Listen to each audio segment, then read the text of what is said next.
Kako je lepo znati, kaj nas Jezus ljubi.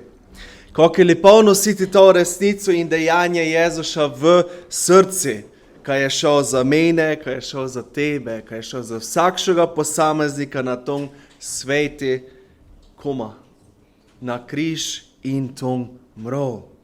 In potem tudi ko? Vstal od mrtvih. Amen. Kaj bi rekel, vsakši prišel do spoznanja, kaj bi rekel, vsakši prišel do odrešenja. Janez 3:16. Ko pravi to? Bog je namreč svet tako vzljubil, da je dal svojega edinorojenega sina, da bi se nihče, kdor vanj veruje, ne pogubil, ampak bi imel večno življenje. Kakšna čudovita vrstica.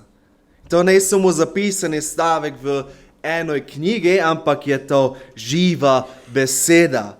To je beseda živoga, vsemogočnega Boga, ker je poznal mene, še prej, ko pa sem se rodil. To je velika radost in pa tudi privilegij. Privilegij, ki poznamo in živimo z tako čudovitim Gospodom. Vse vas še enako pozdravljam v imeni Jezusa Kristusa, katerega žrtve smo se malo glipli spominjali. Večkrat se spomnili na en film, katerega smo tudi gledali na najstniškom mladinskom času, sicer že kar precej let nazaj, in to je Kristusov pasijon. Govorim, ker nam je te film še mnogim zelo v spomini. V tom filmu je bilo podrobno prikazano trpljenje, katerega je Jezus dal skozi. Film je sicer rekel do določene meje, samo ponazoril bičanje, ponazoril mučenje, zaničevanje in križanje. Ampak dejansko bolečino, katero je Jezus dal skozi za mene in tebe, pa si ne moramo predstavljati. In se je ne moramo primerjati z ničemer. Gospod je plačal ceno za moje in tvoje grehe, za moje in tvoje odrešenje. To ne je razlog, ko smo žalostni, ko je zašel in je mrl na križi. Kaj ti naš odrešenik živi? Vstal je od mrtvih na tretji dan in s tem premagal smrt. Te dan spomina, ker ga obhajamo vsakši mesec, je razlog za radost, je razlog za veselje in razlog za čaščenje živoga Boga. Amen. Amen. Veseli sem, ko smo se ponovno odločili priti v cerkev, v Božji dom z namenom, ko slavimo in častimo toga očeta, ker je dal svojega sina za nas. Ko se združujemo v pesmi in molitvi, ko smo pripravljeni prijeti nekaj novega in friškoga od Boga. To, kar je gnezd gojno bilo v friško, je tudi dnešno bogoslužje nekaj friškoga za nas. Nekaj, ko ponovno prejemamo, nekaj osvežujočega. Že samo to, ko smo tu zbrani v domu Božjem, z tem namenom je meni v veliko spodbudo in pa na veliki blagoslov. Gnez smo si pogledali en dogodek, ker kaže, ko se zgodi, kdo zaupamo v besedo in moč Jezusa Kristusa. Znate, jaz fejs nerad povem tekste iz Svetega pisma, kaj je to zgodba. Sicer smo to pri veruki navajeni, ko povemo zgodba, ker je to tudi nekako bolje privlačno za te mlajše, ampak to so ne zgodbe, zgodbice, ko bi nekaj bilo izmišljeno. Namreč to so resnični dogodki iz preteklosti, ker se dajo preveriti skozi najrazličnejše vire in zapiske. In dnešni dogodek, ko smo si ga pogledali, je drugi čudež, ker je zapisan v Evangeliji Janeza. Znaš to in mogoče, ko je naslov toga dogodka, drugi čudež v Janezovi Evangeliji. Jezus ozdravi uradnikovega sina. In lahko skupaj preštejemo v Janezovo Evangeliji 4. poglavje 46 do 54. vrstice. Janez 4, 46 do 54. Prišel je torej spet v Galilejsko Kano, kjer je bil naredil vino iz vode. In v Kafarnaumu je bil neki kraljevi uradnik, ki je imel bolnega sina. Ko je slišal, da je prišel Jezus iz Judeje v Galilejo, se je odpravil k njemu in ga prosil, naj pride in mu ozdravi sina, ki že umira. Jezus mu je tedaj dejal, če ne vidite znamenj in čudežev, ne verujete. Uradnik pa mu je rekel, Gospod, stopi dol, preden moj otrok umre. Jezus mu je dejal, pojdi, tvoj sin živi. Mož je verjel besedi, ki mu jo je Jezus rekel, in odšel. Že med potjo pa so mu prišli naproti njegovi služabniki in mu sporočili, tvoj sin živi. Poizvedel je od njih, ob kateri uri se mu je stanje izboljšalo. Rekli so mu, včeraj ob 7 ga je vročica pustila. Oče je spoznal, da se je to zgodilo tisto uro, ko mu je Jezus rekel, tvoj sin živi. In začel je verovati sam in vsi njegovi domači. To pa je bilo že drugo znamenje, ki ga je storil Jezus, odkar je iz Judeje prišel v Galilejo. Pomolimo se. Gospod Bog, hvala ti za tej tekst, hvala ti resnično, ko smo ga leko skupaj prešteli in ti nam prosim te razodeni tvojo volovsko za tej tekst in Gospod Bog, ko bi leko sprejeli to, ko imaš ti pripravljeno za nas, ko bi leko to premljeli v naši misli, v naši srci in tudi to začali živeti in Gospod Bog, tebi predajamo vse naprej še v roke, naša pota, naša življenja, naše odločitve in naše situacije so v tvoji Božji vsemogočni rokaj. Amen. Amen. No in to je ti drugi čudež, ker ga imamo zapisano v Janezovom evangeliji. Imena za njega nemamo, ampak tej uradnik je bil najverjetneje Rimljan, ker je delal za Heroda, takrat je bil Herod Antipas. To je vsaj v raznih komentarjih zapisano, dokumentirano. Tej človek je pripotoval iz Kafarnauma v Kano Galilejsko z namenom iskanja pomoči pri Jezuši. In to je stvar, ker bi rad, kaj jo imamo v mislih, kaj je uradnik bil, kako sem pravili, je bil Rimljan, se predvideva, kaj je bil Rimljan, kaj je uradnik bil tujec. Smejemo to v mislih za naprej. Naslednje pomembno opažanje je, kaj je uradnikov sin blizu smrti. Saj smo prešteli in ga prosil, naj pride in mu uzdravi sina, ki že umira, ker je blizu smrti, ker mu se čas izteka. Torej, uradnik je že v veri šel iskat Jezuša.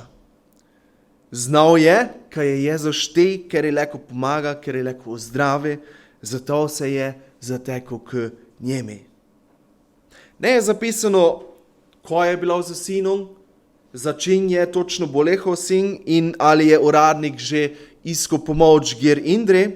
Znamo samo, kaj je čil, kaj je Jezus prišel v Galilejo in je včasih šel na pot z namenom prositi pomoč od Jezuša. In potem imamo zelo, lahko povemo, fejs zanimivo 48. vrstico. Jezus mu je tedaj dejal, če ne vidite znamenj in čudežev, ne verujete. In razmislimo malo, kakšen pomen nosi ta vrstica. Če ne vidite znamenj in čudežev, ne verujete. Kaj je namen toga stavka, ko ga je Jezus povedal? Ali je bil nesramen s tem, kdo je povedal, ko navrvljajo, ti čaka se nekaj velikega ne zgodi? Ali pa je mogoče želo ljudi izzvati, ko začnejo na te stvari gledati nekak noček?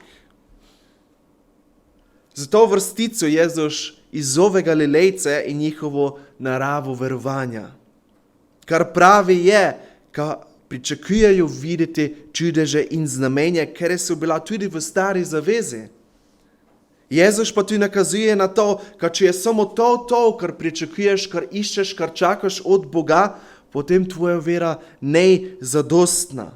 Vera po stari zavezi, ker je pričakuje znamenja in čudeže, ker samo to čaka nezadostna. Če boš verjel Bogu, če boš verjel Bogu pogojno, torej, dokler se nekaj ne napravi, ne zgodi v tvojem življenju, ti ne verjameš v moč Boga.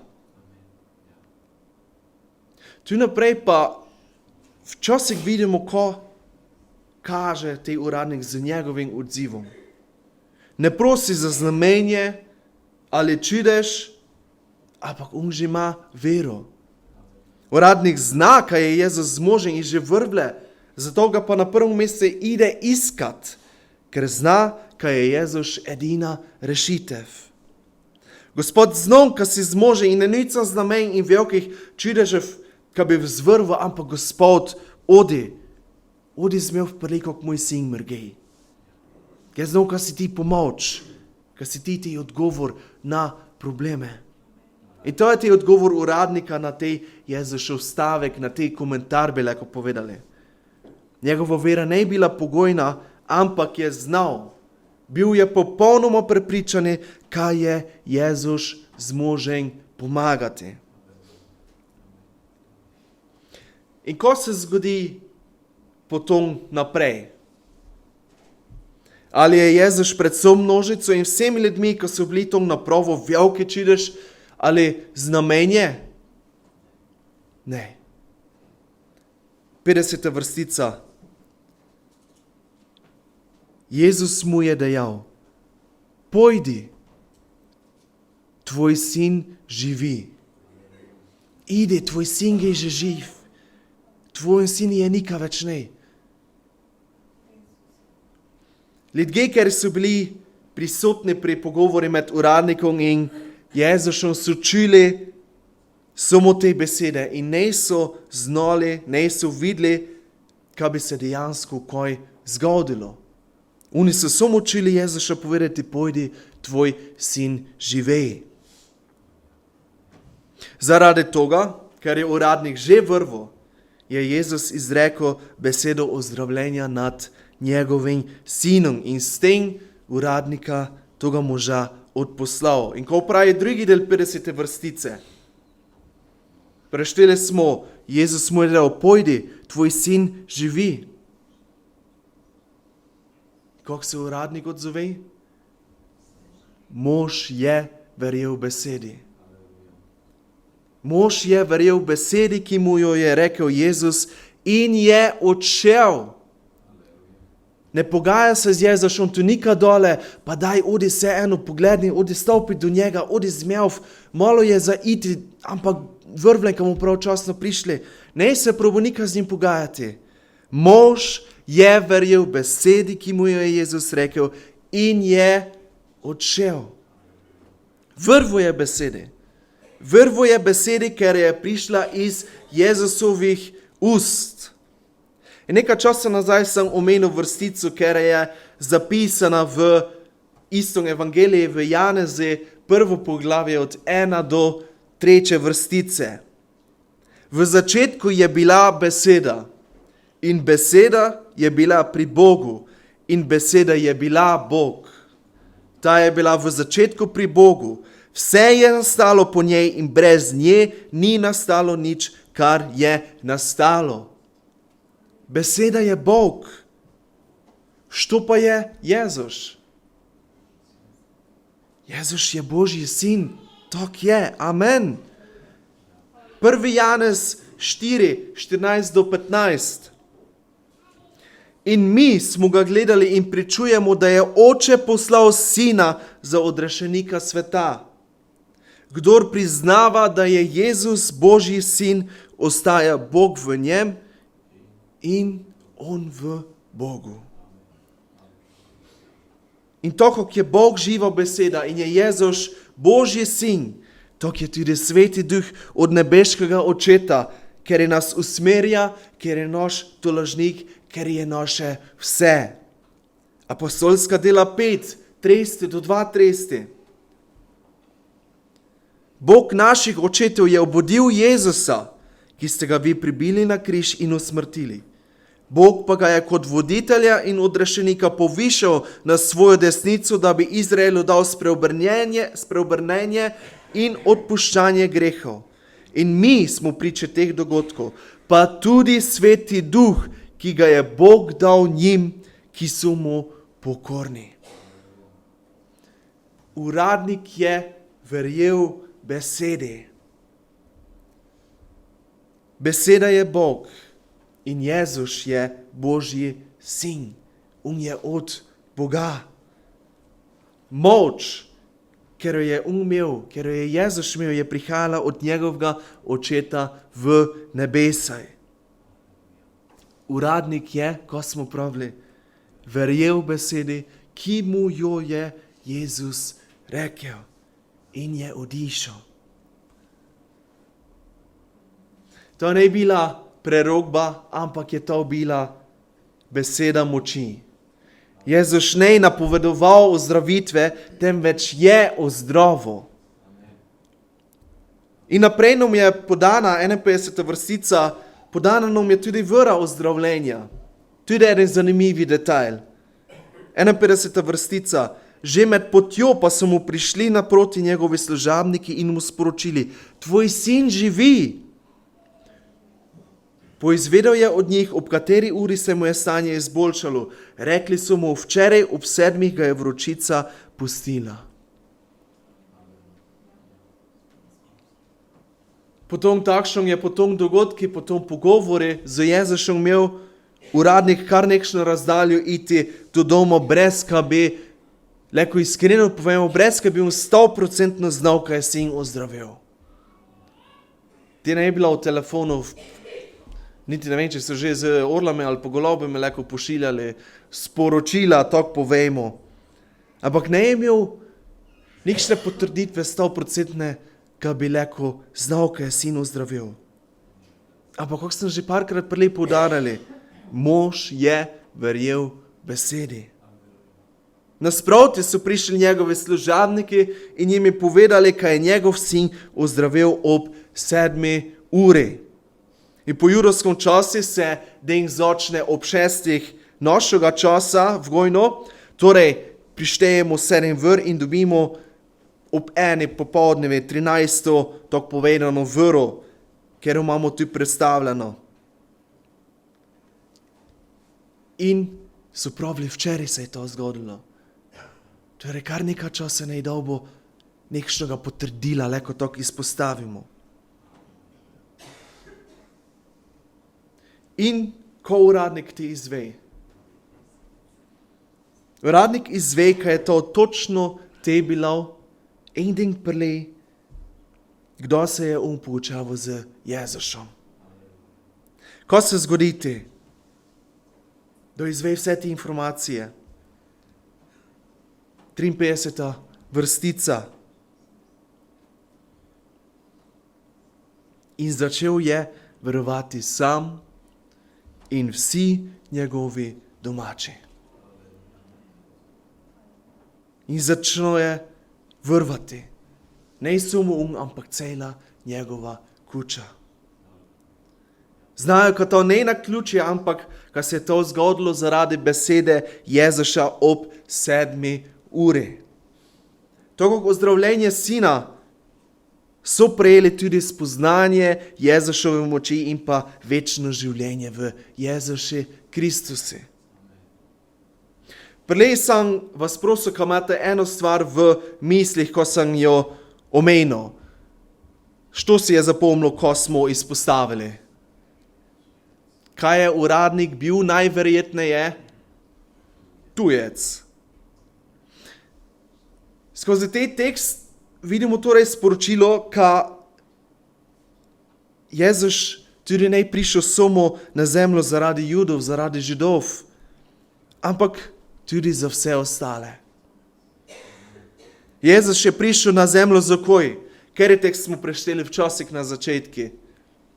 Da bi se nihče, kdor vanj veruje, ne pogubil, ampak bi imel večno življenje. Nihče, kdor vanj veruje. Nima veze, što siš. što v njega vrvle, če ti v njega vrvleš, se ne boš pogibil in boš imel večno življenje pri njemi v večnosti. Za tiste, ki vrvlejo in sprejmejo žrtev Jezusa Kristusa za svoje življenje, smrt ne konec, ampak je naš cilj večno življenje v Božji prisotnosti. V tekstu vidimo, kaj je bil tujec te, ker je zavipal v besedo in v moč Jezusa na pravilen način. Ne je čakal na dejanje, ki bi zvrval ali pa ki bi ga Jezus prepričeval. Kaj te pogovor po zapisje ne traja dolgo. In če malo to izpostavim, te še niti ne mogo dosti čiti od Jezusa. To se je zgodilo na začetku Jezusovega delovanja, ampak je že z vero šel do Jezusa, ker je vrvlo, kad je leko pomagal. Ta beseda je namenjena tudi meni, je namenjena tudi tebi. Je namenjena našim sosedom, je namenjena prijateljem, sošolcem, sodelavcem. Namenjena je prav vsakšami posamezniki na toj zemlji. Nišče je ne izjema. Da bi se nihče, kdor vanj veruje, ne pogubil, ampak bi imel večno življenje. Naša vera se ne sme osredotočati na znamenja in pa na čudeže. Naša vera se mora osredotočati na Jezusa Kristusa, na toga, ker je dal življenje za mene in tebe. Zato, ker znamenja in čudeža so le sredstvo, ker dajejo slavo in čast Kristusu. Torej, fokus naše vere, naše molitve ne rabijo biti na znamenje in čudežih, ampak na tom, ker je dela te znamenje, ker je dela te čudeže. V Jezusa Kristusa moramo verovati zaradi toga, ko je Božji sin in naš odrešenik. Jezus si zasluži spoštovanje, oboževanje, slavljenje, čast zaradi svoje ljubezni, zaradi svoje milosti, pravičnosti, ker jo je na prvem mestu izkazal. In ne samo zaradi toga, če se je sposoben napraviti za nas v materialnom in fizičnem smislu. Znamenja in čudeži služijo, ka nam utrdijo in poglobijo vero in predanost Gospodi. Prav tako je to storilo za kraljevskega uradnika. Kako smo prešteli in začel je verovati sam in vsi njegovi domači. Kako ti gledaš na Gospoda? Ali samo pričakuješ, kaj nekaj napravi v tvojem življenju? Ali pa zavipaš in verjameš v Boga za to, kar je? Ali zavipaš Bogu v situaciji, v kateri se trenutno nahajaš, ali zavipaš Bogu v nevihti, v kateri si? Ali zavipaš Bogu tudi te, da ti ide dobro? Ali pa te gline davljaš Bogu dosti pozornosti? Pa dobro mi ide. Pa te, da bom imel probleme, te se na njega obrnem. V težkih situacijah mogo šel iskat. Draga cerkev, to so zelo pomembna vprašanja, na katere se moramo stalno znova spominjati v življenje. Mi ne vemo, ko nas čaka jutro. Imamo vsak še svoj načrt, plan, idemo v službo, faks, da se pa začel, idemo v šolo, upravljati svoje delo, imamo sestanke, karkoli. Ampak ali leko 100% poveš, kada se to uresničilo? Leko potrdimo to, kada se tej sestanek jutro zgodil? Mislim, ka ne. Bog je vsemogočen Bog, to je dejstvo. V tekstu, ko smo ga šteli, ne je bilo pitanje, če je Jezus zmožen. Ampak je bilo pomembno to, ko je uradnik šel do Jezuša v veri po pomoč. Dragi prisotni in draga prisotna, stopajmo do Boga v popolno zaupanje in v veri v to, kar On je in ko je On včinil za vse nas. Galačanom 2:20 vrstica. Ne živim več jaz, ampak Kristus živi v meni. Kolikor pa zdaj živim v mesu, živim v veri v Božjega Sina, ki me je vzljubil in daroval zame sam sebe. Naj bo moja in tvoja vera v Jezuša tako trdna, popolnoma osredotočena na Jezušovo vsemogočnost, kot je bila v primeru tega uradnika. In zaradi te vere se je zgodil tudi čudež. Amen. Gospod Bog, hvala ti za tvojo besedo in hvala ti že za vse, ko si že včinil v naše življenje, ko si se poskrbel za nas, da smo bili v skrbeh, v problemah, v težavah, v slabi situaciji, ko si ti bil nam zvest in Gospod Bog, zdaj se obračamo naprej, ne na čudeže, ne na znamenja, ne gledamo samo na nekaj, kar bi pridobili, ampak Gospod Bog, že smo pridobili odrešenje prek tvoje žrtve, Jezuša Kristuša in Gospod Bog, resnično, kar bi gledali na tebe, zato ko si ti včinil za nas že in bi se obračali na tebe, Gospod Bog, ne samo ti donicamo pomoč, da nam slabo ide, ampak Gospod Bog, kar bi v veri hodili za te v vsakši situaciji, tudi ti, da nam dobro ide, ker nam ide dobro. In Gospod Bog, hvala ti že za takšne blagoslove in se obračamo in preporočamo naprej v tvoje naročje, v tvoj objem, Gospod Bog, in tvoja roka je iztegnjena vedno k nam, ko nas zoveš k sebi, ko nas spodbujaš, da pridemo nazaj k tebi in nas spodbujaš, da ostanemo v tebi v veri. Hvala ti, Gospod Bog, za vse. Amen. Amen.